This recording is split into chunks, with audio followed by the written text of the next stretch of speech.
If you automatically gate or remove bleed from drums when you mix, you're probably ruining them because bleed is not the enemy.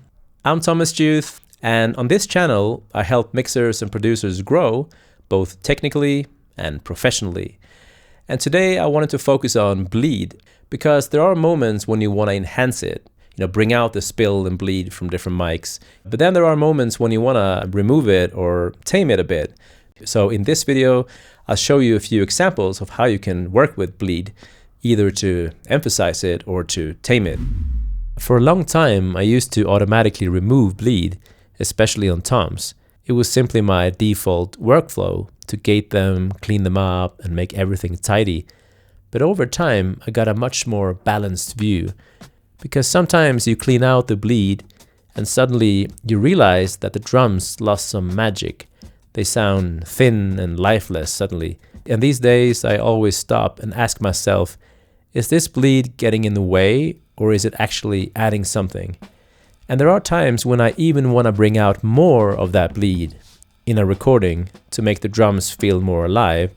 And when I do that, I tend to use parallel compression, and one of my go-to plugins for this is the Waves TG12345 compressor.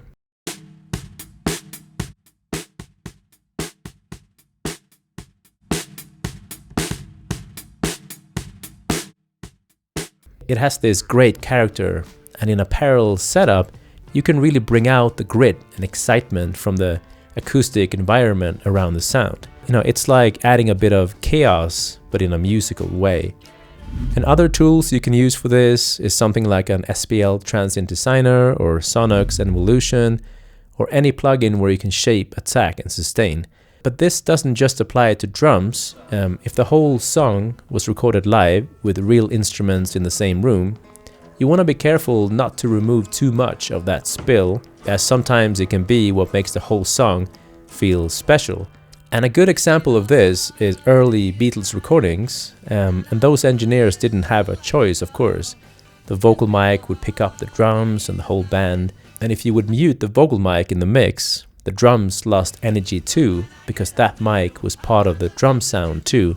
And when John and Paul sang, the vocal compressor would duck the drums as well.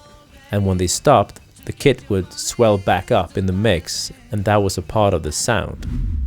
There are times when bleed is in the way. Sometimes you have a snare mic with too much hi-hat, and if it's too loud in that mic, it's hard to compress and EQ the snare without destroying the hi-hat too. Especially if you want to send it to a reverb, you might not want hi-hat in the reverb. And for years I fought with that, but here's what I do now. I use this plugin from Sonnox, which is very simple and effective. You simply have to press snare or kick and it separates the sound in a very impressive way without any artifacts. And then what I do is that I keep the original snare mic intact, unprocessed, and I keep it in there a bit to not lose that natural sound in there, And on the duplicate, I use the Sonnox plugin so that the snare is 100% on its own. And then you can do all your processing on that track, compression, EQ, reverb, and you can play with the level between the original track with hi-hat in it and the clean track with compression and EQ. And that allows you to work with bleed in a controlled way instead of removing it altogether. And I want to play you a very short snippet from my brand new masterclass, Mixing in Motion. And in this clip, I'm doing exactly this, removing some hi-hat from the snare and adding some more room to the overhead to welcome more bleed from the band. Because this track was recorded in that way with everybody in the same room, and I wanted to really bring that out in the mix as well. Anyway, if you want to check out the full masterclass, I put a link right below, and you can use that link to get 50% off. Something I don't like about this snare is that there's a lot of hi-hat bleed, so I will try to remove a bit of that bleed. And all you have to do is to select snare here as a preset, and then that's all you're gonna get. And now what I'm gonna do is to duplicate the track, remove the gate from the second track, and then commit bounce both tracks to WAV files. So I will have two tracks to play with, one that is gated and the other one that is natural. And it's very important to make sure they're in phase and perfectly aligned and everything, so that we get a very tight sound.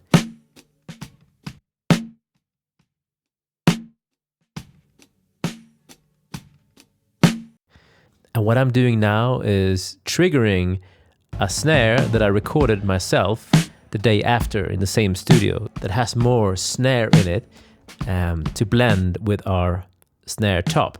And I'm using the App Trigger 3 plugin. It's a very simple plugin again.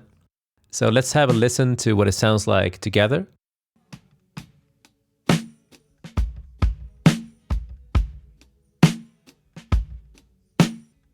And finally, I wanted to add a bit more room to our overhead, a bit more of the acoustics in the room.